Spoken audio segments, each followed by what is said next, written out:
I'm happy to be here and to join UBC, where I had a fabulous 4 years doing the Bachelor of Social Work program. And I'm going to talk a little bit about my background. I'm going to talk a little bit about my UBC journey and my social work journey. And then I'm going to talk about how I ended up as a social justice filmmaker and some of my other projects. I will be talking about a few opportunities that you might want to take advantage of, some different projects and things that you can do and get involved with if you're interested. So, first of all, my name is Alex Sangha, as you know. I'm a social worker, counselor, documentary film producer, and founder of Sher Vancouver, which is a registered charity for queer South Asians and friends. Everyone is welcome. We are essentially becoming a multicultural agency, but we welcome everyone. Sher Vancouver has been established for over 16 plus years since April 2008. So a little bit about me to give you an idea of what is my lived experience, a little bit of a background. I am gay. I'm a person of color of Punjabi Sikh origin with family from India. I am an immigrant to Canada. I was born in Kent, England. I was raised by a single mother of 3 boys who worked as a nurse's aide. I grew up in Surrey Newton, which is a very at the time I grew up was a very working class part of Surrey. I live with bipolar, which I feel is my creative superpower. I have 2 master's degrees, including studying on scholarship at the London School of Economics with a master's in public administration and public policy. And I'm a registered clinical social worker and registered clinical counselor with a private counseling practice in North Delta. Most importantly, I'm proud of 2 things. I'm a member, I mentor and financially support 2 young people who were disowned for being gay. I have supported other close members of my family who are survivors of drug and alcohol addiction and live with mental health challenges as well. Like a lot of people ask me, why do I do social work? Why do I do selfless service? Why am I focused on helping people, making a difference? Why am I interested in this area when society is so focused on, making money, being famous, having status, and, you kind of get brainwashed to sort of follow that path in your life. And the reason is when I was 19, I had a profound epiphany. I had a spiritual experience. I was very sick. I was deteriorating. I was falling apart. I did not eat and sleep for weeks and weeks. And I was dropping weight rapidly, maybe 20, 30 pounds. I was so skinny. I was emaciated. I did not recognize myself. My eyes were shaking when I looked in the mirror. And luckily, my cousin came to see me. If he didn't come within a week, I'd probably be dead. And he took me to his house. I could not swallow any food because I was gone without food for so long. I didn't eat. I had a little bit of water. I went to sleep. And I don't know how much time went by, but it was all dark and I had the blanket covering my face. And I felt this weird anxiety or tension, or sometimes like when you get butterflies in your stomach, but it was a really powerful feeling. And then I had this out of body experience where I felt this energy leave my body. The upper part of my body lifted up, and the blanket fell from my face, and I saw this amazing light, like a energy or a spirituality or a divine light or a divine energy. And I didn't know what it was, and I wasn't really spiritual or religious at that time, and I thought maybe it was an alien abduction. I really didn't know, but over the years, I discovered that maybe God was trying to send me a message that He loves me for who I am as a gay person, and I shouldn't suffer anymore. And I felt my mission was to help other people who were suffering, and I also felt my mission was to do social work because I felt that's the type of work that God would want me to do. So this is kind of the root source of my journey with social work. So I'm going to go a little bit into UBC, my journey at UBC. So I was delayed admission to the UBC School of Social Work for a year. I was so so afraid because I thought UBC would not give me another admission. I was hospitalized at Surrey Memorial Hospital for a very severe manic episode. For people who understand manic depression and mania and bipolar disorder. And the social worker on the hospital unit actually said I should not be a social worker because I'm not compliant with my medication. I was so scared that they were going to take my hopes and dreams and prevent me from doing my goal in life was to study and to be a social worker. I was surprised that they would actually tell my parents and family about this because instead of providing me with education and insight and knowledge about my condition and working with me, it was like they were trying to put barriers in front of me. And I was, for me, that just doesn't align with my values as a social worker. And so, anyways, that was my experience. Anyways, I was admitted to UBC the following year. At UBC, I was co-chair of Pride UBC, the campus gay group. I was the Academic Affairs Commissioner with the Alma Mater Society Student Union. I was the Bachelor of Social Work Student Rep on the Social Work Students Council. But most importantly, every day I used to go swimming. I used to love swimming. They had an outdoor pool at UBC at that time. It was so much fun, and it was my stress relief, and it was helping me stay stable and healthy. A few years ago, I was awarded the Social Worker of the Year award from the BC Association of Social Workers and the UBC School of Social Work. So, in a way, I came full circle from having my admission delayed by a year and having hospital social workers telling me I should not even go in the profession. Well, fast forward 25, 30 years, and I was recognized as one of the top social workers in the province. When I left UBC, I worked as a youth counselor for the Boys and Girls Club. I worked as a case manager for the Ministry of Children and Family Development, in foster care, in adults with developmental disabilities, and in special needs. I was a clinician and team leader for a mental health team for Fraser Health Authority, and I was an instructor teaching adult men on probation who have been charged with domestic violence. I was teaching them a course on how to have healthy relationships with women, which is kind of funny and ironic because, I'm a gay man and I'm teaching straight men how to have relationships with women. I thought it was kind of hilarious. So, anyways, I was working and working in these 9 to 5 jobs, and I found it very challenging. My medications was making me very sedated in the morning. It was difficult for me to get up. I was putting on weight. I was so fatigued. I was so tired. I was so stressed. And I couldn't handle a 9 to 5 job.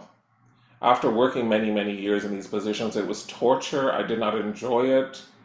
I was not getting anything out of it. I didn't find any purpose.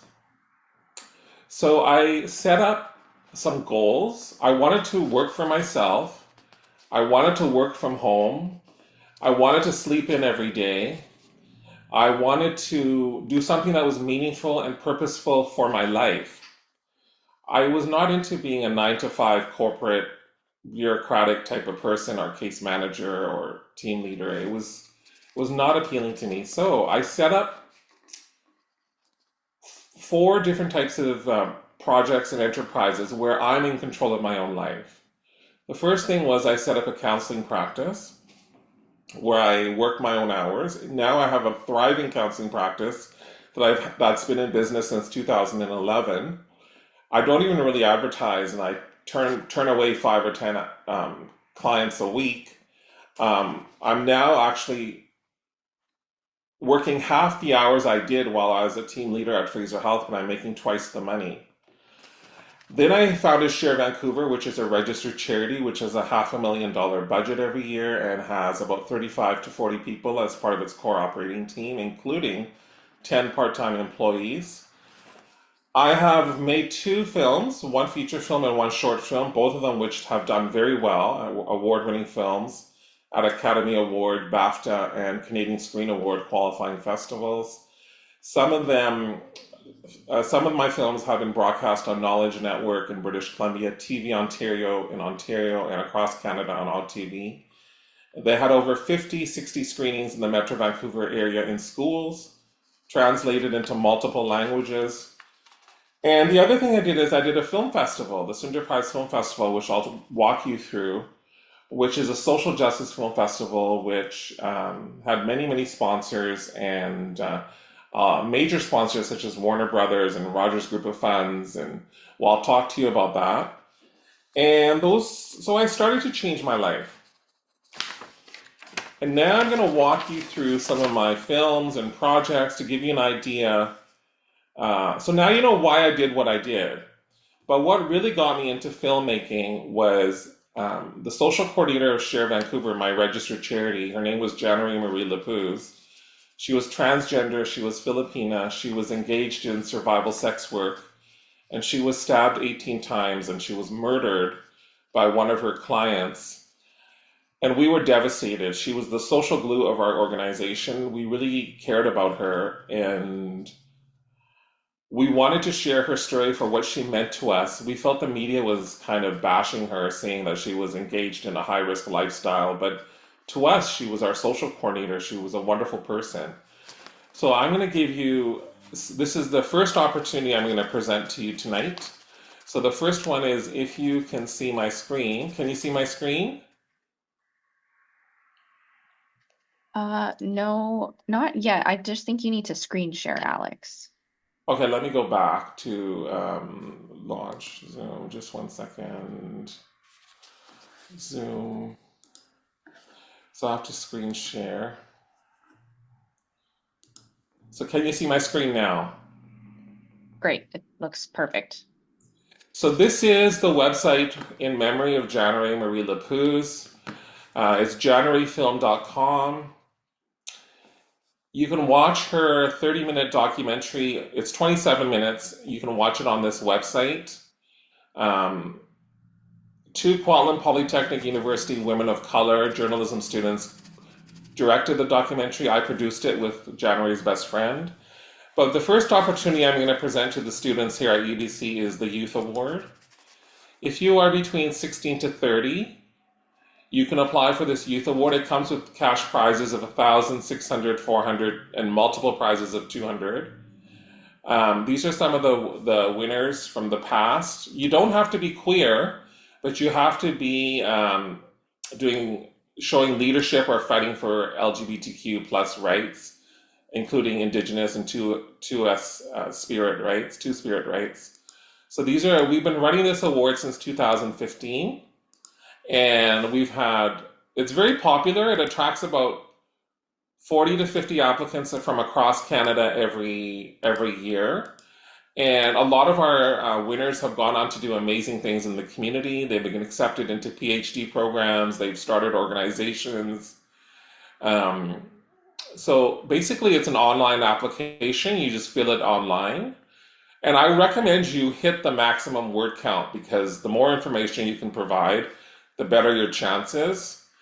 And attach the maximum number of links to support your application and just apply, and that's it. And I think this is one opportunity. Not only can you watch the film from this website, but you can also apply for the Youth Award. And you might get a cash prize, you get a digital certificate, you get a letter of congratulations, and you also are written up in our press release, and you may be doing some media interviews as well. So that's that. The other thing is our Sher Vancouver podcast.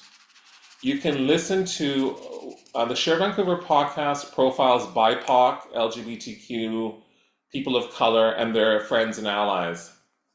So we've completed 3 seasons, and we have 30 episodes of people from all different backgrounds. Many, many people are writing to us and want to be profiled and showcased in our podcast, and it's very selective who we decide to go with because we want to have social impact and share meaningful stories.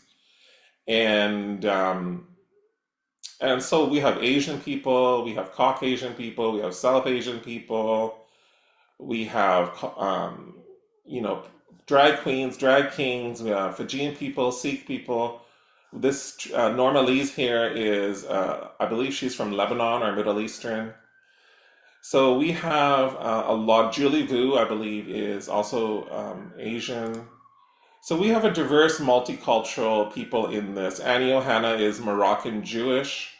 Um, so we have a lot of, and I was the first profile or trailblazer paving the way for queer South Asians here at the bottom. That was not my choice. The two podcast hosts wanted to profile me. So this is another opportunity for you to get involved and to listen to the podcast. The other thing I'm going to show you is Safar with Pride. Safar actually means journey with pride. This is an opportunity and information source for educators, students, faculty. A lot of queer South Asian youth were saying that there's no role models for them, there's no information about them, there is nowhere they can turn to get information that is relevant to their lives. So Sher Vancouver created this resource. I'm just going to move this out of the way. So for example, films and media. You can watch my film Emergence Out of the Shadows here, which went to many, many festivals around the world. We've listed other resources. So it's a South Asian queer learning library. It's for educators, for students, for faculty. It's very interesting to go through this website. And UBC actually funded this website. If you go to meet the team, let me just see which department it was. It was the University of British Columbia Center for Community Engaged Learning, Student Affairs. So they gave us a $10,000 grant to produce this website, and it's not fully completed, but it's, getting there. It's news articles. I'm just going to pull that up. So we have different news articles which are curated. We don't just put information here. We go through the article, make sure that it's properly vetted, and we like it, and then we put up the articles. And we have this is a selected curated library. So this is another resource that maybe you should be aware of, Safar with Pride, if you're doing essays or projects on queer South Asians, or anything related to that, or if you want to recommend it to people. There's amazing resources in here. The other thing which I'm going to talk to you about is Emergence. So let me just move this out of the way. So Emergence Out of the Shadows was my first feature documentary. It went to, like I mentioned, over 50 established film festivals around the world. It went to Academy Award, BAFTA, and Canadian Screen Award festivals. It was over 50 screenings in schools, like if you go to screenings and community screenings. Here you go. Envision Financial actually paid us to go into high schools. They liked the film so much. So we did all these screenings throughout Metro Vancouver, all these screenings. Most independent documentaries don't get this many screenings locally in any city, never mind over 50 in Metro Vancouver. That's like a Hollywood release almost, to have 50 screenings in a city. So we have this, and every month, and every September, schools are always contacting us when school starts to do more screenings all the time. It has been approved for the Vancouver School District and the Surrey School District for grades 10 to 12. So as you can see, we've had so many screenings. So if you look at Emergence, I'm just going to show you the trailer now. It's about 2 minutes, so just bear with me. Something that's not part of the norm, people don't like that. That creates some sort of hatred. If I could say that I'm gay, like they love me now, but they're gonna hate me. Rejection from family, society, it's a part of your day-to-day existence. They said I was embarrassing them, shaming them. Watching my son, it was telling me something, but I was not knowledgeable enough to understand what's wrong in him. I gave birth to a son. And what he's talking about doesn't make any sense. My dad found me in bed with another guy, and then I wasn't part of the family anymore. I just packed the essentials and then bought a train ticket and then went on my journey. I had left every single person I knew in the world. I've seen him on the phone call his mom one time in India, and she just hung up on him. That just broke my heart. My whole world came crashing down knowing that my parents have 2 kids and they're both gay. I gave you birth and you have to face this? I was so unhappy. Many times I thought of ending my life and suicide, but I didn't want to hurt my mom. He did not know mother know it, but I knew. No one teaches Indian parents or South Asian parents or Sikh families about homosexuality. Where are you supposed to get your education from? I used to believe if you pray, you can change everything. If you had told me 10 years ago that this is how I'd be living, I would have found that very hard to believe. I do feel like times are changing. It was amazing to see other queer people of color coming together. Falling in love, falling out of love, falling in love again, trying to experience life. There's nothing wrong with you. You are exactly who you're supposed to be. Gay people are people too. They need to be loved too.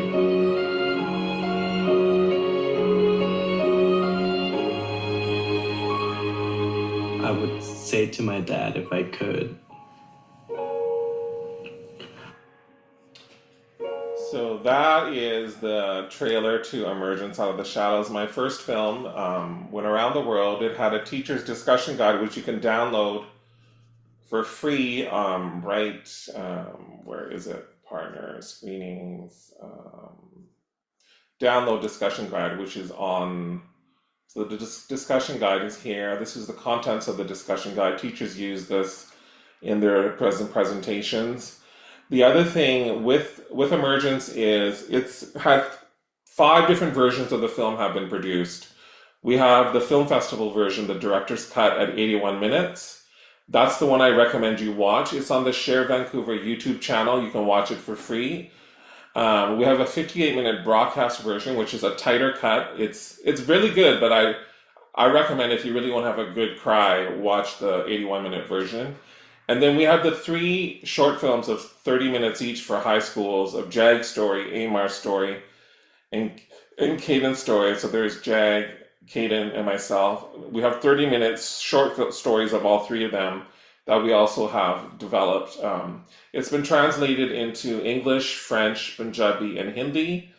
And so, we had a lot of sponsors for this film. We had RBC. These are some of the people who were sponsoring us. City of New Westminster, City of Surrey, Province of BC, City of Vancouver, Rogers, which is actually presenting this event, City of Delta, BC Arts Council, Telefilm, Envision, Portobello. So we had a lot of sponsors.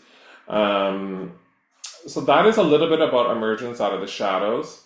And the next thing I'm going to talk about, so you guys can watch this film. That's another opportunity for if you want us to do a presentation in your schools, in your classes, or you can recommend it to your teachers.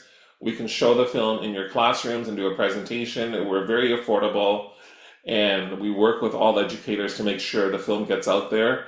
We're more focused on getting the message out as opposed to trying to get a huge amount of money to show the film. So we're really just concerned about getting the film seen and working with people to make sure it's affordable for everyone. The other thing which I'm going to talk about is the Synder Prize, and this is the last thing I'm going to talk about. I have worked on many projects, but I'm just highlighting a few today. The Synder Prize Film Festival is a film festival that we have founded, and it's a social justice film festival. It was a huge success last year. If you go to sponsors, for example, we've had major sponsors for this, including Knowledge Network, Vancouver Film School, Province of British Columbia, Government of Canada, BC Arts Council, City of Surrey, Prospero Credit Union, Rogers Group of Funds, again, Rogers supporting us, Warner Brothers, UBC, again, was one of our community partners, the Faculty of Arts and the Faculty of Education, BC Civil Liberties, TELUS, Global BC was our media partner. If you go to the first page, for an inaugural festival, take a look at every single major film festival in Vancouver, including the Vancouver Asian Film Festival, Vancouver International Film Festival, DOXA, Vancouver Queer Film Festival, Latin American. Every single film festival in Vancouver, every major festival was supporting us for the Synder Prize in different ways, whether through letters of support or cross-promotion or coming to our festival and presenting an award or being a community partner. They were all supporting us. And that is really a result of my social work education at UBC, where I believe in collaboration and utilizing existing resources and working together to make something happen instead of working in silos. That was something that I learned at UBC that I've used all the time. So I'm going to show you the trailer to the festival. This is 90 seconds. And then I'm going to show you about another opportunity that you can get involved with at the Synder Prize.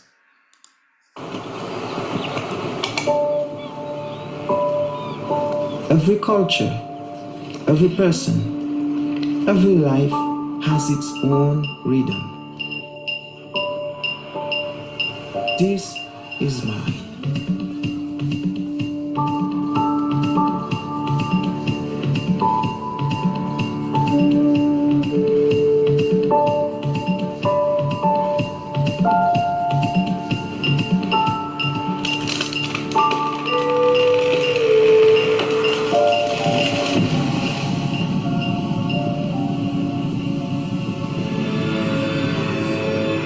I'm not alone.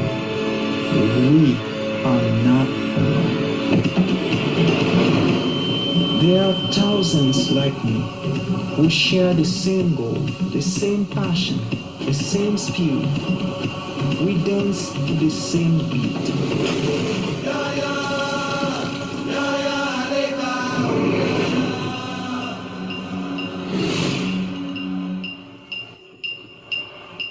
So that was the trailer to our film festival. It was pretty much sold out every night, especially the closing and opening night films and networking receptions that we had.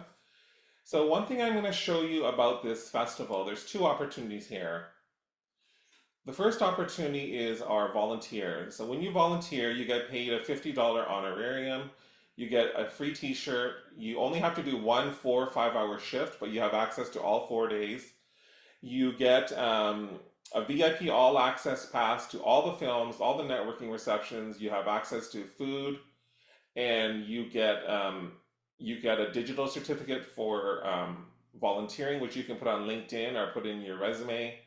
And you make a lot of networking contacts if you're interested in film or in the film industry, or you're just interested in watching socially impactful social justice films. So these are just some of our volunteers from last year. We had 21 volunteers last year. And so if you're interested, go to the Synder Prize website and email us, and we will put you in touch with a volunteer coordinator. So that's another opportunity for you. And the last opportunity is our Filmmaker Mentorship Program, which is accepting applications right now.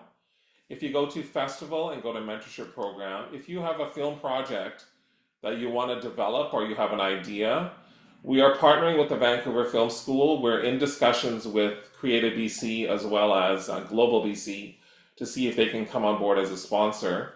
So we are putting together emerging filmmakers with established filmmakers to help them complete their film projects or get started with the film project. And so the mentors get paid $100 an hour for 15 sessions a year, plus they would also get paid for orientations and debriefings with the project supervisors. And the mentees just get guidance to finish their projects and promotion and marketing with our festival at the Synder Prize. They don't get paid, but they get all the learning and contacts that you would need to move forward with your career in the film industry. So this is another opportunity, which I think is a wonderful opportunity for students at UBC, especially when you consider that UBC was one of our community partners for the festival during our inaugural year, and we will be reaching out to UBC again for next year. So I'm going to stop sharing now, and I'm going to turn it over to, so that's my presentation. So my first question here that we have from a student is, how did your experience as a social worker influence your decision to pursue filmmaking as a means for social change? Yeah, so social work is about, everything I do, whether it's social work or counseling or teaching or filmmaking or film festivals or film production, it's all a form of social service. It really is all a form of social work for me. It's about social impact, social advocacy, and social impact. I do things because I want to help people. I want to make a difference. I want to change the world in my own small little way. I want my motto in life is everything is possible if we work together. And my other motto in life is if everyone just mentors one person, just one person, then the whole world will be empowered. And I really believe that one person can make a difference and make a change. And it just aligns with my values as a social worker and why I got into social work stemming from my spiritual experience. And everything I'm doing, it doesn't matter what I'm doing, is all consistent and congruent in terms of making a difference and helping people and doing social work. Right. Thank you for sharing, Alex. Yeah, I think really well said. And I think we can really see that in the projects that you presented today, and how you as a social worker has really kind of influenced, your projects and wanting to reach out to the community and do a lot of that impactful work. Our next question here is, did you face any challenges when combining your social work and filmmaking endeavors? And if you did experience some, how did you overcome them? Yeah. So, I made my first two films through a registered charity, and the film industry funding system is not designed to fund charities to make films. So I was getting turned down by all these film funders because, broadcasters are saying, oh, you need to be a for-profit company to get our funding, to get our broadcast license. We don't fund charities.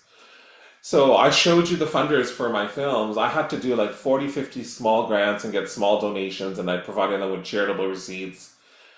And I made two films that way, but now I'm working on my third feature film, which we set up a private company in order to benefit from just the funding that is available to you because it's very expensive. For example, Emergence cost me $300,000 of grant writing and getting that much funding to produce the film, but we actually generated $350,000 in grants and donations and revenue from the film.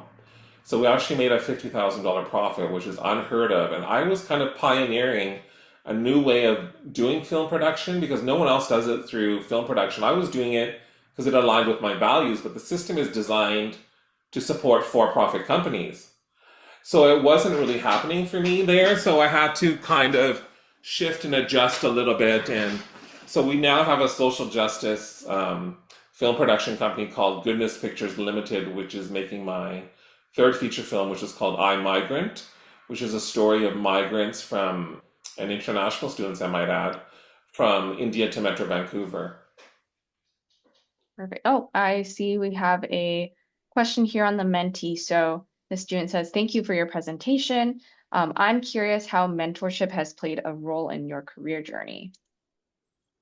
So, to be honest, when I was really, really depressed with my bipolar and really, really sad, I met this other guy who was a chief librarian for one of the major cities in the Lower Mainland. He was retired. He also lived with bipolar. We connected. We would go on walks. He was actually heterosexual and white and male, but we connected and bonded in many different levels. And he had a daughter who was also queer. Um, I He mentored me. I guess it was a mentorship because we would start meeting every week for coffee just because out of fun. But it turned into kind of like a mentorship where he was helping me. He was much older. He was in his 70s and 60s, and now I've known him for over 10 years, and he's watched my journey from basically being on welfare and sedated and unable to function really with so much medication and being depressed, and how I've sort of blossomed through having someone believe in me and taking a chance on me and being my friend. I mean, that's another thing with people with mental illness. A lot of people just assume you're incompetent and you can't do a job, and they don't provide you with the opportunities that you should have as a citizen like everyone else. And actually, I found that when I was allowed to be free and I had the freedom to do what I want, I became very creative and I was very productive, and I created a lot of enterprises and things that benefited not only myself and the values I have, but also many other people in the community. Perfect. Thank you.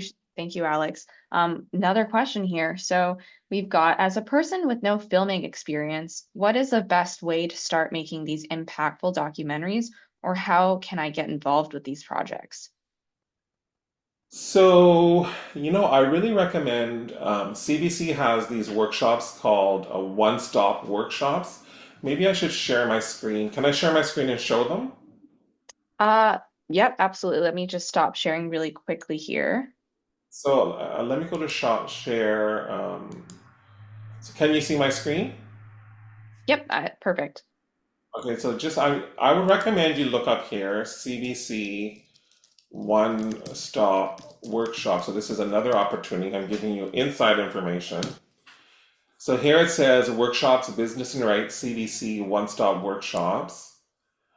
So I would start off at season one, go through all 7 seasons. These are video tutorials on everything you need to know about how to make a movie or do film production, from pre-production to post-production to marketing to distribution to financing. It's all here.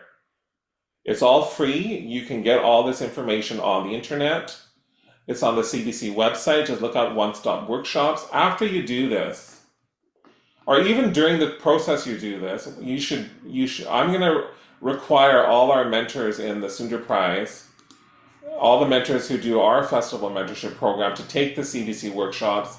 And then in addition, they will have sessions with their mentor to, further advance their film project. And they'll be working with our sponsors and supporters, such as Vancouver Film School, possibly Global BC, and possibly Creative BC. So the first thing I would recommend is you get a basic knowledge of film production, which you can get for free on the CBC One Stop Workshops. Is that helpful for you? Perfect. Thank you for sharing that resource, Alex. I have put it in the chat. So if anyone is curious to explore those workshops that Alex has mentioned, it is just linked down in the Zoom chat. But once again, some of these resources I'm sure can be really helpful to just get started. And Alex makes a really good point here. And I also did formal training for about 5, 6 months at the National Screen Institute. I took a business for producers course. But I also did other courses. I'm always doing online courses, but the CBC workshops are probably the best one to give you the fundamental, foundational education you need to make a film. Okay, I see another question here. So, Alex, can you talk a bit more about the inside journey of choosing social work as your cause? What did the spiritual experience that you mentioned trigger inside of you? Yeah, so when I had my spiritual experience, it was kind of like an out of body experience. And then I saw this light, and, I felt it totally shifted my focus. I went from being very superficial, very materialistic, very, obsessed about my looks and money and, career path I was on. I just completely changed. I thought, I had a experience with Jesus or Guru Nanak or with God or I don't know what it was, but I've talked to a lot of people with near-death experiences and life after death experiences, at least 10 people in the last 20, 30 years. And they all say the same thing, like, they saw light, they had an out-of-body experience, and it was similar, except we were all, I don't know if I was dying, but I was pretty close to death. I wasn't eating for 6 weeks. So what happened, I would say, I feel that fundamentally God wants you to do good, and God wants you to please God. And while you're alive and making a difference in this world, God wants you to help people while you're alive. And to me, social work aligned the best with that purpose. I know everyone has their own way of doing social work, and I've done it through film and teaching and film production and film festivals, but it all is connected, like I mentioned, through social service and volunteerism and social impact, and seva is what they call it in Sikhism, which means selfless service. So it was just my understanding of my experience that you should help people as if you are a kind, caring, spiritual person. Righty, we've got another question here. What led you to transition from social work into filmmaking? Were there any factors that made you decide to pursue another career path? Yeah, so like I mentioned, our social coordinator in Sher Vancouver, the registered charity that I founded, she was a transgender Filipina woman. She was engaged in the sex trade and she was murdered. She was stabbed 18 times and she died. And that's what triggered me to get into filmmaking, because I wanted to share her story and kind of create a memorial and a eulogy for her. But when we shared her documentary, her short documentary, people were saying I should send this to film festivals, and that wasn't the purpose of the film. The purpose of the film was just to remember her and have a nice memorial for her. But we sent it to film festivals, and it got actually selected into 66 film festivals around the world. It won 16 international awards. It was entered the Canadian Screen Awards for Best Short Documentary. It was broadcast across Canada on Out TV. And I was like, wow, filmmaking can really have social impact. And that is what, unfortunately, a tragic death is what triggered me to get into filmmaking. But, uh, now I turned something horrible into something positive to remember her and to create a legacy for her. Yeah, thanks for sharing, Alex. Definitely a very vulnerable and, experience, I'm sure was horrifying, but you were able to change that, and now you've been able to make a lot of impactful projects, and especially with your coworker, the foundation and that youth award that you've been able to set up for that as well. Really meaningful for the community here. Alrighty. If any students are, looking to connect with Alex, once again, please feel free and be comfortable with, unmuting your mic, raising your hand, and turning on your screen. But if not, we've got a couple more questions that were sent in advance, so I can continue with those.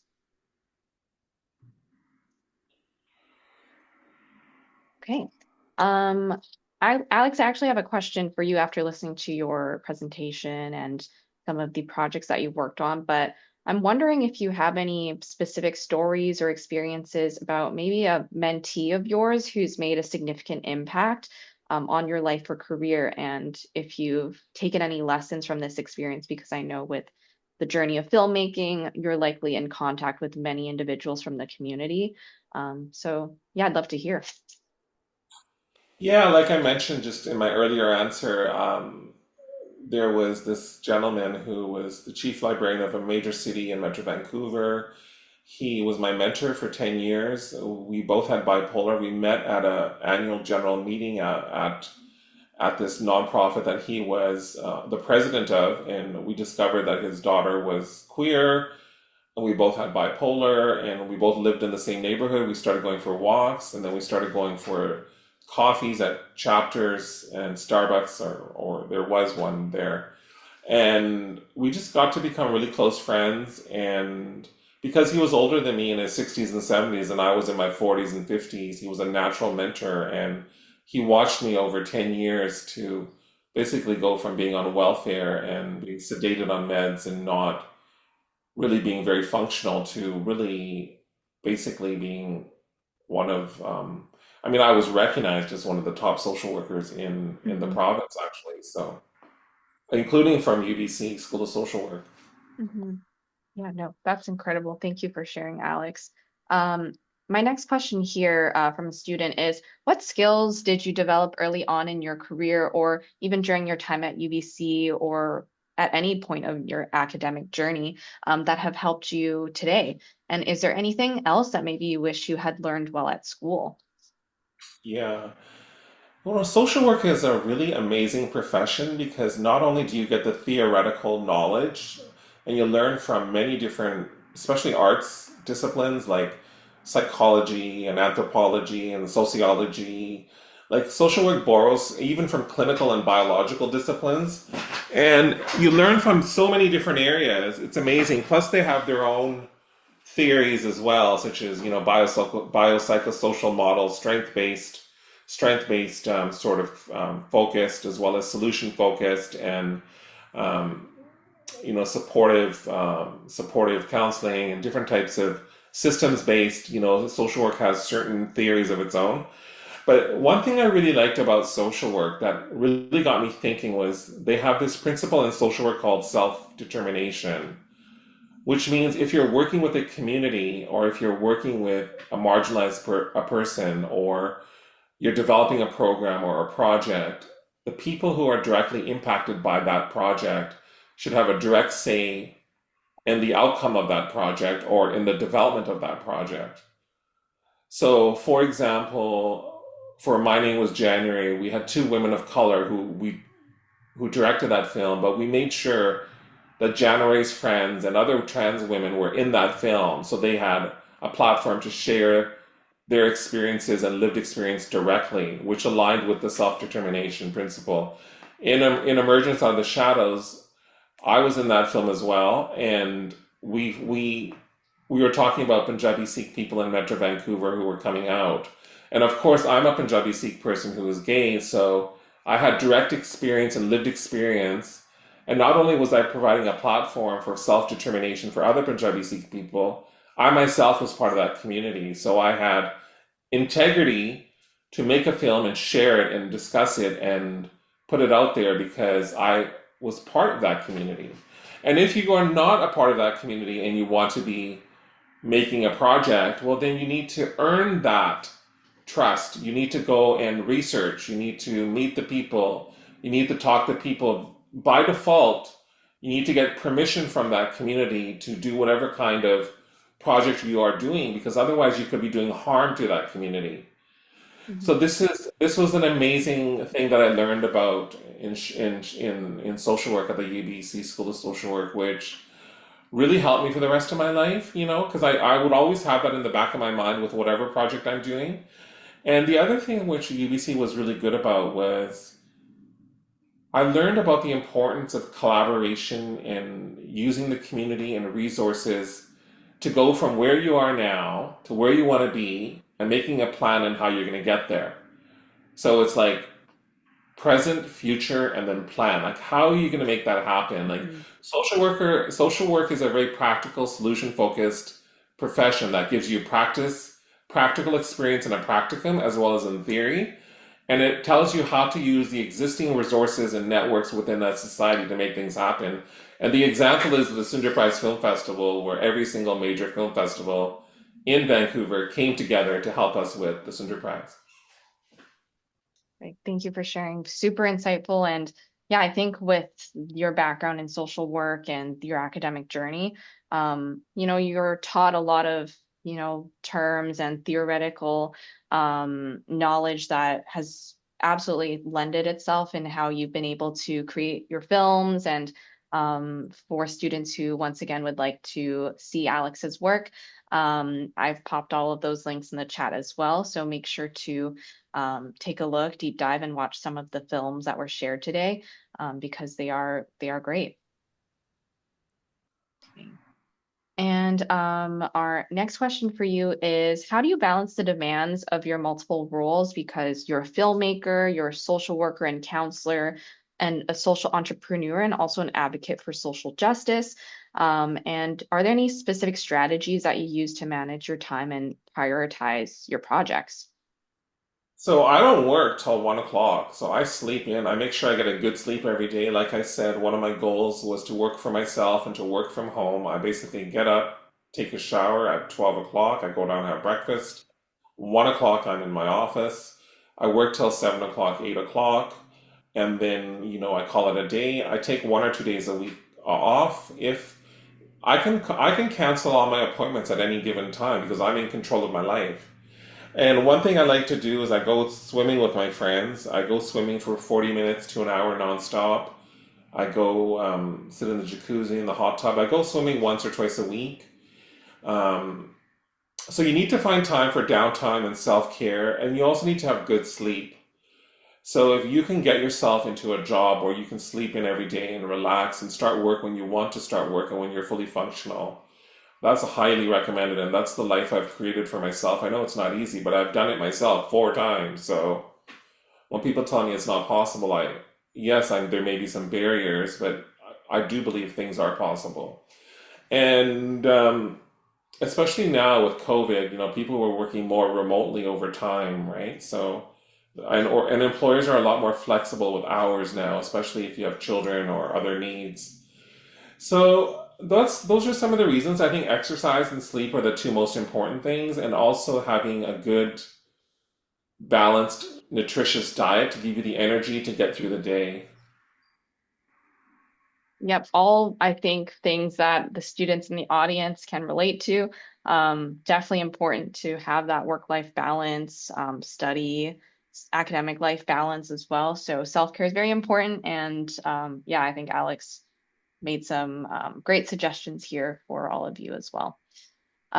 We have another question here on our mentees. So is there any advice that you can give to pursue a career that combines social justice and creative expression? You know, the best advice I can honestly give you is follow your passion. Follow your passion. It doesn't matter what field you do or what you do. Like, for example, I have such a diverse, career path from filmmaking to film festivals to teaching, counseling, social work. But if you believe in something, you have principles and you have a passion for something, that will come through no matter what you do. And if you have a passion for something, then you will be a success. And then everything else, like money and everything, will just come. Like I didn't get into social work because I wanted to make money, but I'm financially well off, to be honest, compared to most people. And I work the paid hours I work are probably half a normal full-time job. So if you're passionate about what you're doing, the success will come, everything will fall into place. But the important thing is to do what you love, and that is my best advice. And life is short. Don't waste it on something, Mhm. counting one number for two numbers to, trying to earn $1 and plus another dollar to try to have two. It's just not worth your time. You need to make the most of the limited time you have on this earth. Thank you, Alex. Yeah, especially I think in filmmaking, and of course what you shared today, the passion really comes through in your projects. And so for the student in the audience today, I think Alex gave some wonderful advice there. I am noticing that we are quickly coming up on time, so I'd like to ask one last question and give Alex the last word today. But what is the most important takeaway that you'd like the students in our audience to leave with today? Hmm. I had so many people telling me I couldn't do something. I can't make a movie, I can't start a charity, I can't do a film festival. Oh, I'm bipolar, I'm incompetent, oh, I'm gay, I'm a disgrace to my family, to my community. I'm a person of color, I'm a diversity hire. Oh, I only get ahead because I'm brown and all the white people are more qualified. I've put out with all this, you know what? Don't let these barriers stop you. Believe in yourself, believe in your strengths, prove all these people wrong. Because I've noticed for every one person that tries to shut the door on you, there's going to be someone who believes in you and will open the door for you. So believe in yourself, and your energy and your drive will be contagious, and the universe will bring the right people to you. And I'm one of those right people. If any one of you need to follow up, you can email Sher Vancouver, you can email the Synder Prize, and we can, and I've given you a number of opportunities to connect and get involved with, so you can always get in touch with me. Perfect. Thank you, Alex. I do see one last question in the Menti, and they did ask, is there any way that we can ask questions to you in the future? So it sounds like your websites that you've mentioned, can students also connect with you on LinkedIn if they'd like to do that? You know what? I don't. The best way to get a hold of me is via email, alexsangha@gmail.com. I don't really use, besides Facebook, which I have just my friends on. I'm on all the platforms, but I don't really monitor or use them. So it's best to get a hold of me via email, alexsangha@gmail.com. That goes directly to me. And just mention that you saw me in my presentation, so I will definitely respond to you.